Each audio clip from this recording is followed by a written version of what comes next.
Shipley, not just to talk football, but also to talk about the One Clemson Endowment. And guys, before we get to questions, if you guys could just give them a little bit of background on the endowment, who it benefits, why y'all decided to do it. Y'all kind of take it away, and then we'll go to questions after that. Yes, so thank you guys for being here. I can say for myself and Ship, this is an honor for ourselves. The One Clemson Endowment is a 50-50 split on really just trying to help both the student and the athlete. That's what we see ourselves as scholar athletes, two people who are here to get our education, our degrees, and succeed on the field. So that's kind of how we attacked it. One portion of this is going to the Hear Her Roar program, essentially helping a lot of our female athletes. Ship, in this partnership, Ship was really passionate about helping those ladies, especially, seeing specifically how, a great start that our softball program got off to. We really wanted to, financially help, our women's gymnastics and the lacrosse program as far as like they're starting, making sure that they had great support, financially. And then also, we are also students. So we wanted to really give back to the students on campus. We both, agreed on specifically helping the Harvey and Gant Center, specifically, focusing on their retention plan and program, and really trying to, aid these students and give them backing on allowing them to just stay in college and finish. Being here and finishing up, it's been one of the great pride and joys, being a part of Clemson University, and we really want everybody to experience that. So really, it comes down to just helping others, helping people who've kind of been in our shoes.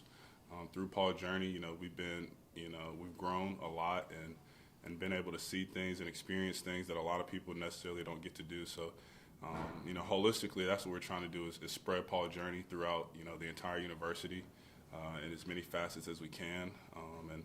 I'm excited to do this with Ship. There's, it started with some conversations with Paul's journey and trying to bring him in on it, but more than anything, I know what he embodies, and it's a partnership that will obviously last a lifetime. But that's kind of how I see it. Yeah, just kind of going off KJ. I mean, we're just so blessed to be in the position and have the opportunity to give back. And I wouldn't want to be doing it beside anybody other than KJ.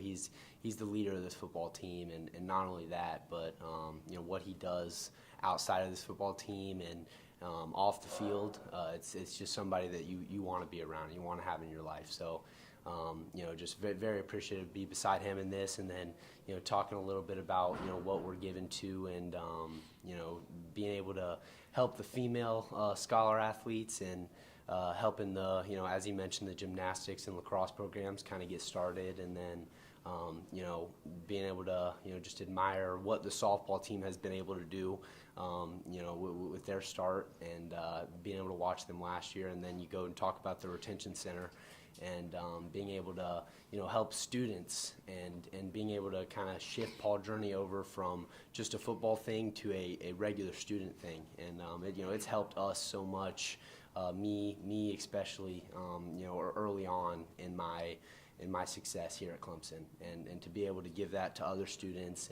and help them in the other way is just such a huge thing, and we're both so blessed to be able to do it. Well, why were you so passionate about trying to help the women's sports?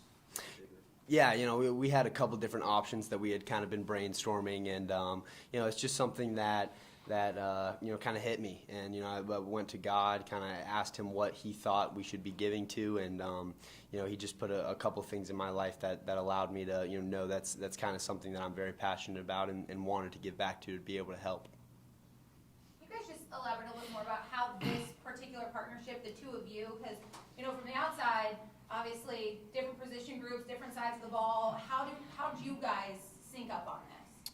So the conversation started with myself and Jeff Davis and Paul Journey, really just talking about how I'm finishing up here and ways to give back, and really just leave my mark. And as much as I've been asked this a lot, like the last few weeks, like how do you want to be remembered, this, that, and the third, and honestly, it really has nothing to do with being on the field.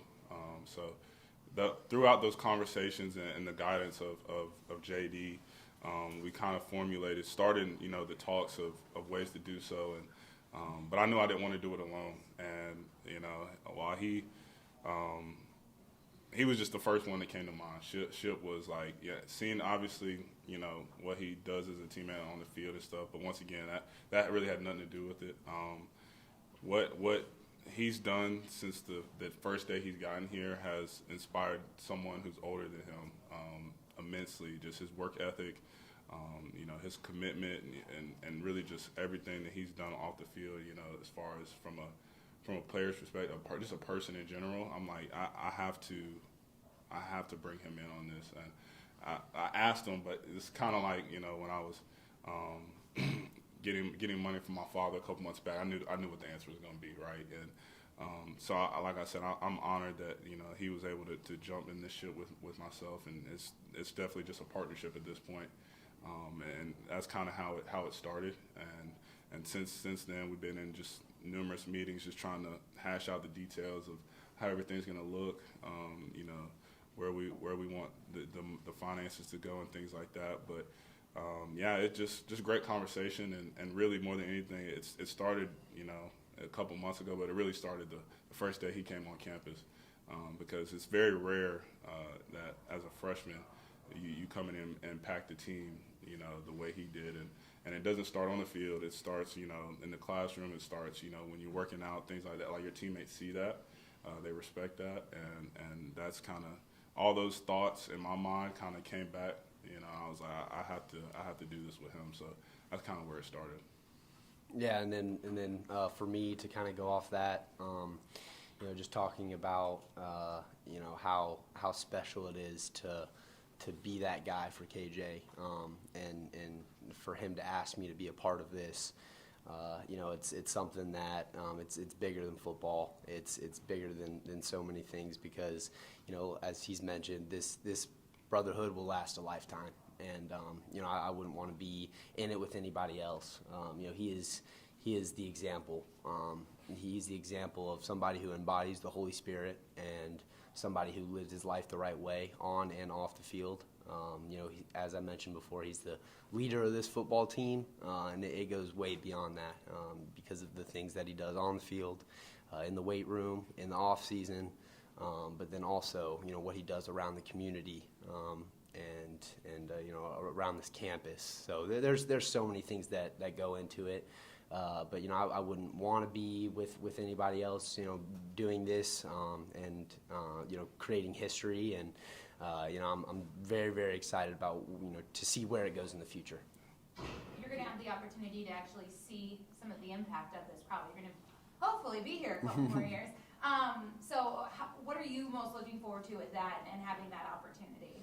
Yeah, I think just being able to see it all come to fruition, and it's a lot like football. The work that you put in from January to August is what you see during the season, and it's the same way with this. All the work that we've put in, and the meetings, and just all the gritty hard work behind the scenes, to be able to see it pay off is a refreshing feeling, and something that as a human being you just love to see and feel. KJ, is a little overwhelming at times to think that there are 8-year-olds somewhere out there who are one day going to play football or some sport at Clemson, and they may be able to benefit from this initiative. It is. I think something me and Ship have both shared over the past few weeks is like we really don't understand the impact yet. When we will, we both don't know. We know. We feel good about what we're doing, so the impact therefore should be good as well. But that's cool to think about. I haven't really thought about that myself, but really just knowing that we're trying to invoke a positive change, and when the torch is passed to you at this university, in this program, you're asked to leave it better than you found it, and I think this is a great step in doing that. So all those great fulfilling thoughts will continue to come, and like Ship said, it's really a blessing. Well, I know when we talked to you Saturday, you said you wanted to take a little bit of time before you kind of thought about what your message would be to the team, and the offense itself. Just how did you kind of handle that situation? situation after this South Carolina loss? Yeah, I think looking back at it, I allowed my flesh to overpower my Holy Spirit, that I live with every day. I was very frustrated, so it kind of all switched last night. Had a conversation with Coach Spiller before we headed out to practice, and he said to me, Jesus didn't get to pick when he got to lead.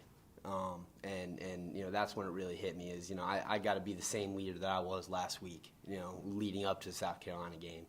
That's kind of the way that I did it is I just went out there to practice and, I brought the energy. I brought the leadership. I tried getting everybody up and, just helping teammates see what we have ahead of us.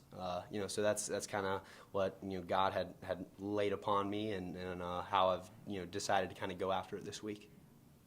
JJ, what's it mean to be back in this ACC championship game and to have this opportunity to be back on the field this week when a lot of teams are at home waiting to find out their bowl future? You said it. We're grateful. We earned this one.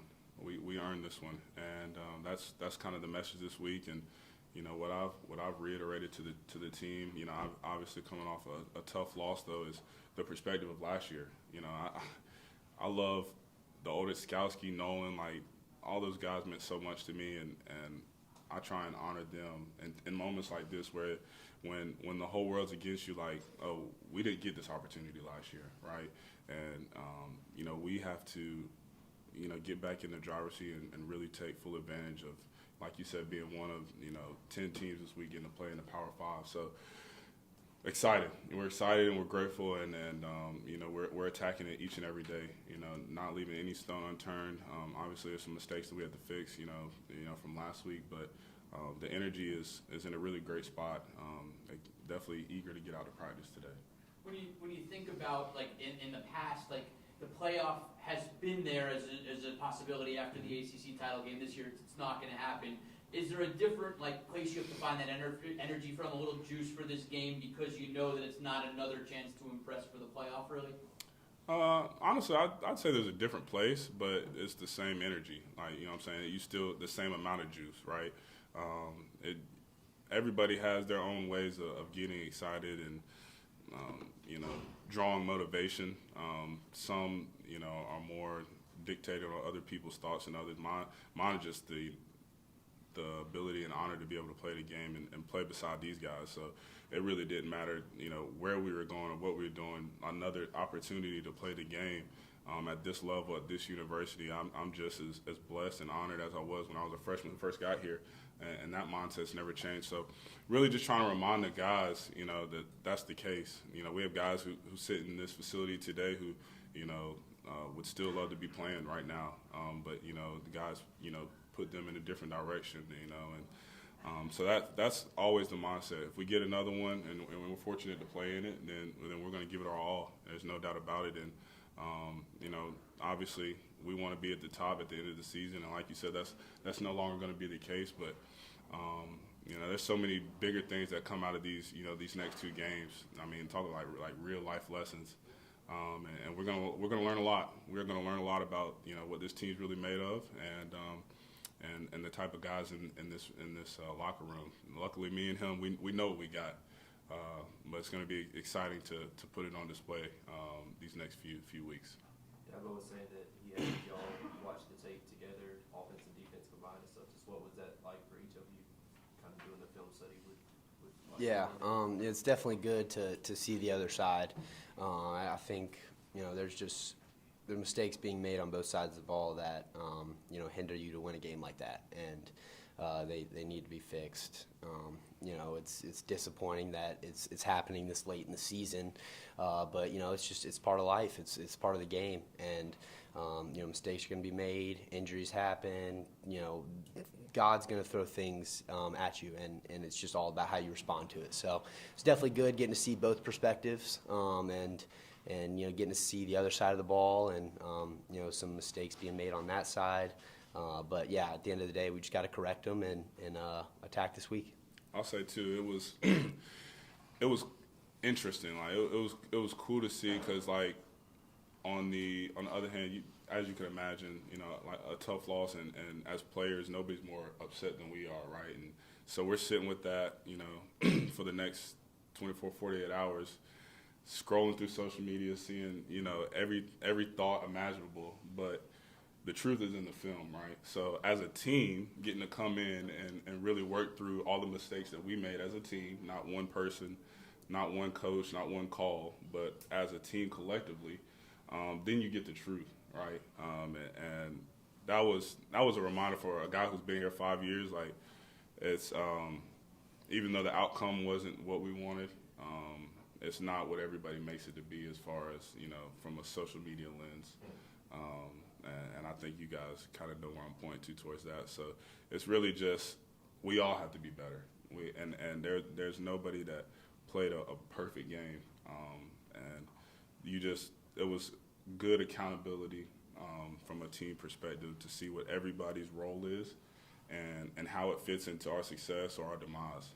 So that was just another great lesson that, like Ship said, it's unfortunate that we had to learn so late in the season. But seeing the truth is always eye-opening, and I think it will better us going into this week. What's the kind of his message that it wasn't just offense, it wasn't just defense, it was everyone that was making mistakes? That was 100%. 100%. Yeah. In that vein, I mean, guys can say, I'm going to get off social media, I'm not going to listen to the outsiders. In this day and age, 2022, being a college kid, is it possible to put social media away and not follow it, or do you just kind of have to do it because it's part of life? It's very possible. I think it's what you can handle. Like, you know, I speak for myself. Like, I'm on it, but I know I could filter out the truth, right? You know, being someone who's been attached to this game literally since the age of 2 years old. You know, my dad being in Wake Forest, like, I know what is the truth when it comes to the game of football. You know, and then being able, someone who gets to see like the inside out, like the work that each player puts in.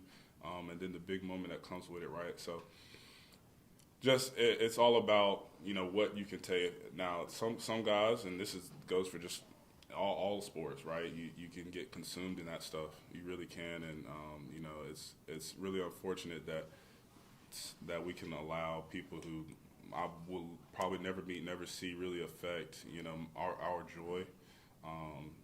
But that's what I think was good about, you know, these last few days, is really understanding that the only opinions that matter are the ones in this facility, and those are the ones that we need to try and get better from.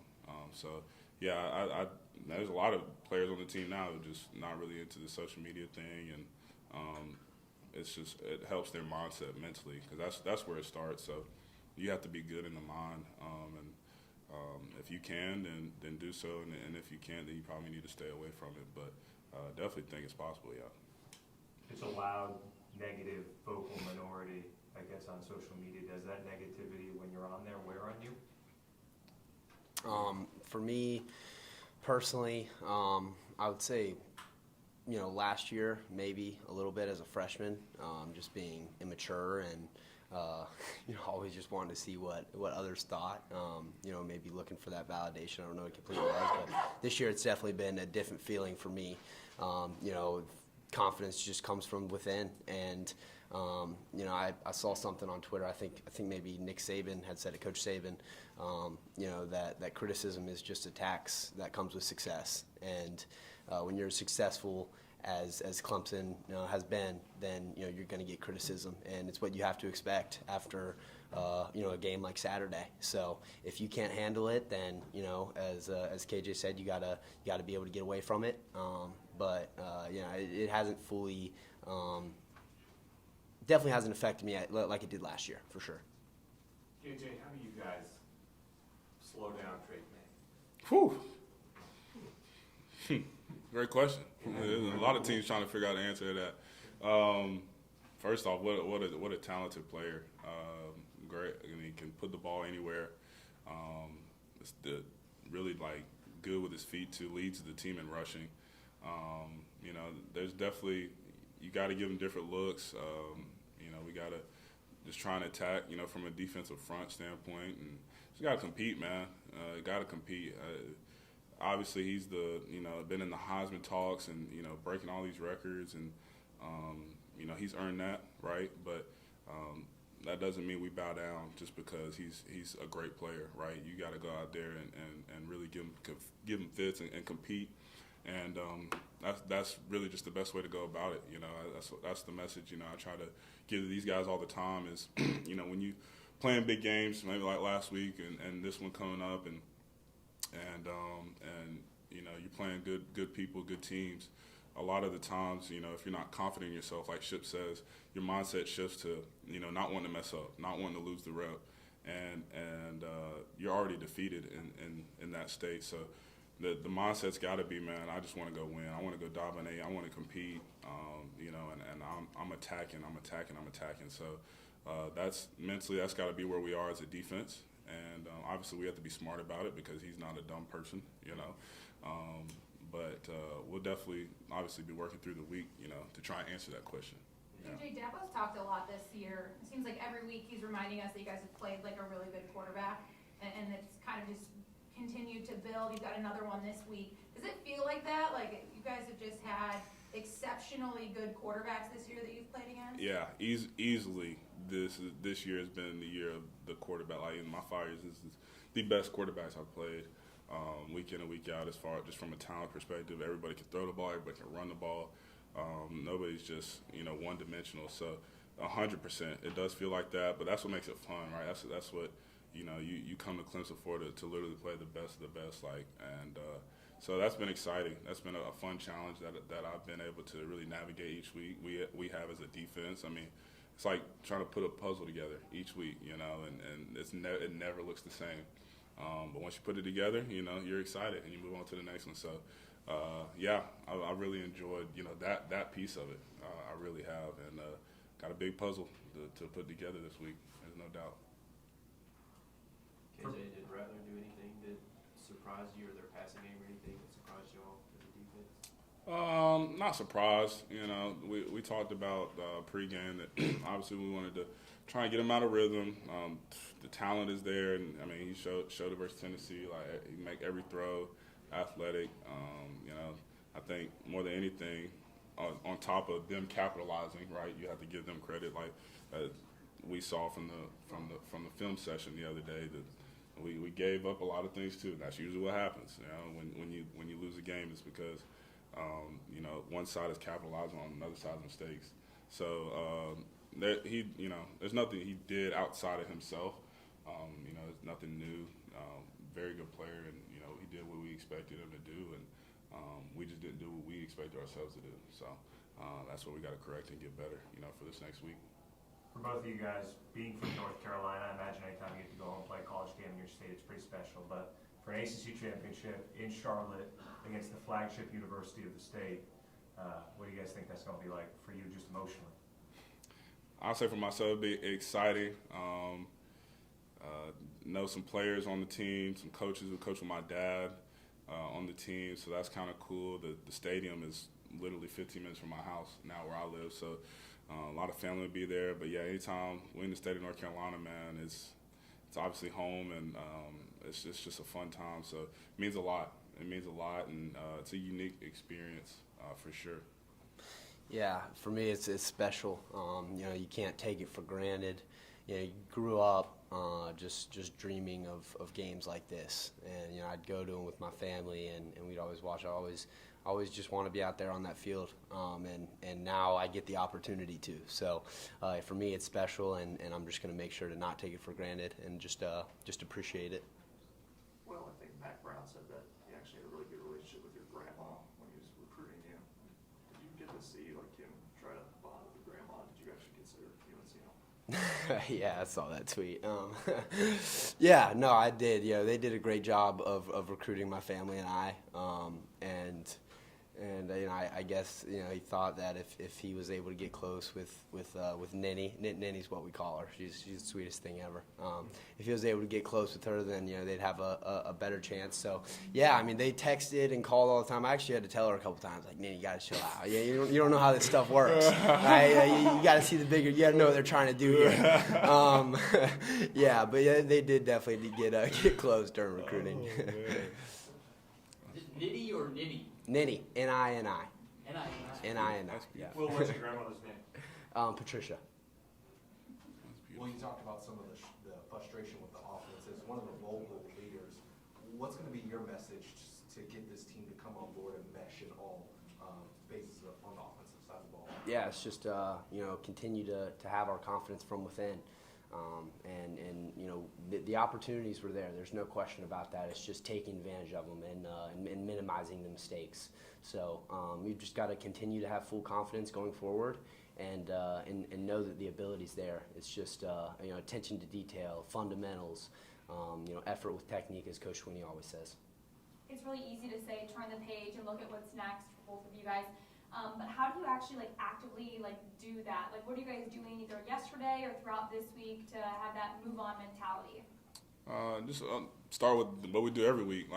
We have to turn the page every week, regardless of the result. So we're literally just doing what we always do. It's just the result isn't what we wanted.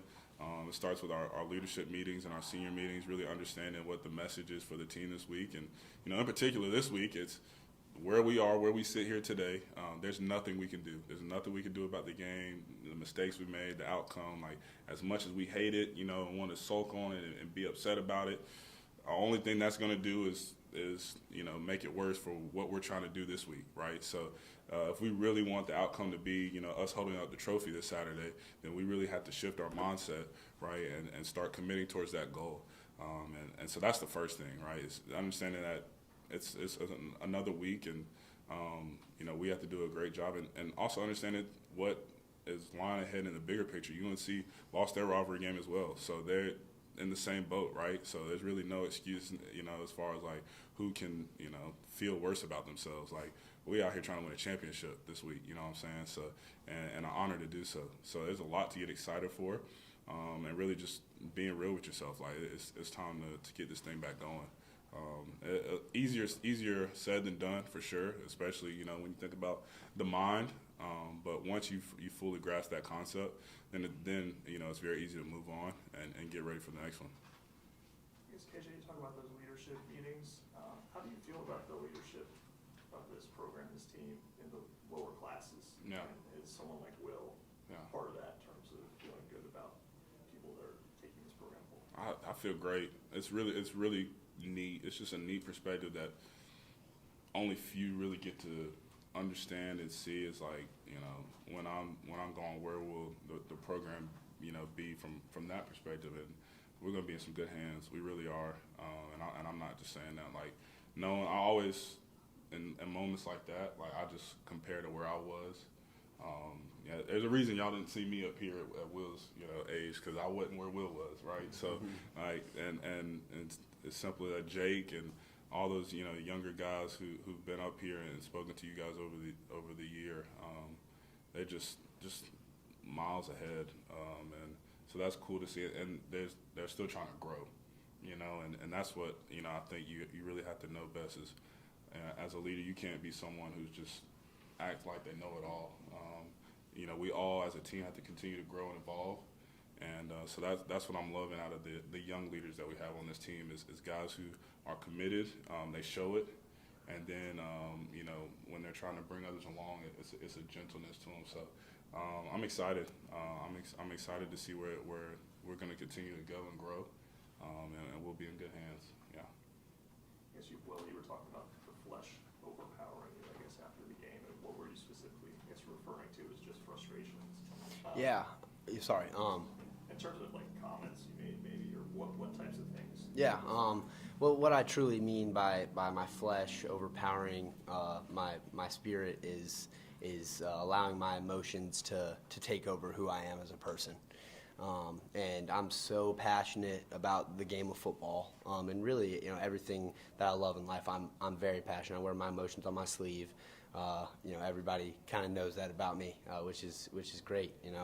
But anger is the truest form of emotion, and that's what you see on Saturdays a lot of times for me is I allow that to overtake my spirit and to be grounded and just to be able to bottle up all that energy and use it in a positive way. So it's something that I'm working on as a leader, and something that I I've gotten a lot better at throughout the year, and something I take pride in. So that's kind of what I was speaking to, is just not allowing my emotions and my human emotions to overtake my spirit and what God has in store for me. Any questions for Will or KJ from Zoom? Hey KJ, it's Anna. Just on the touchdowns that the defense has allowed in the red zone, do you feel like that's more of a mentality thing down there right now, or maybe more a function of fundamentals and details? We definitely would say the fundamentals and details, understanding that it's just a shorter field, and that plays to the defense's advantage. Coach Sweeney's definitely challenged us with getting more red zone stops.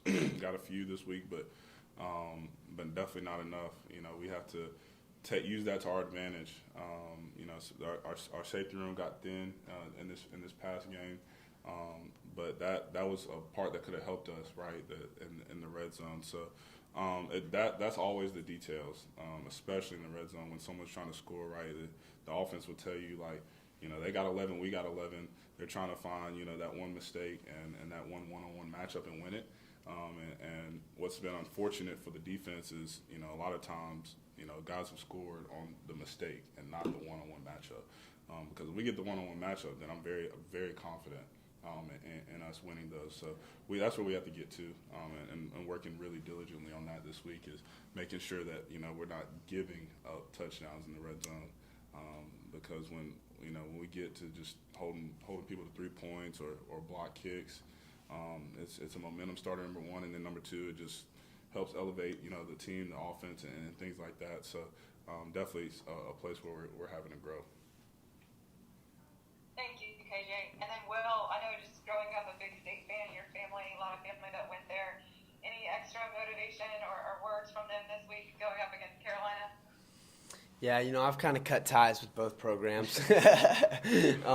No, obviously joking, but just growing up an NC State fan, you hate the Tar Heels. That's just how it is. Every family reunion, no blue whatsoever, or you'd have to leave the house. So there's definitely a little bit of fuel to the fire. It's just how I grew up. But at the end of the day, we're just trying to go win another championship and send these seniors off with the ACC championship ring and beyond that. All right, thank you, KJ. Thank you, Will. Thank you, guys.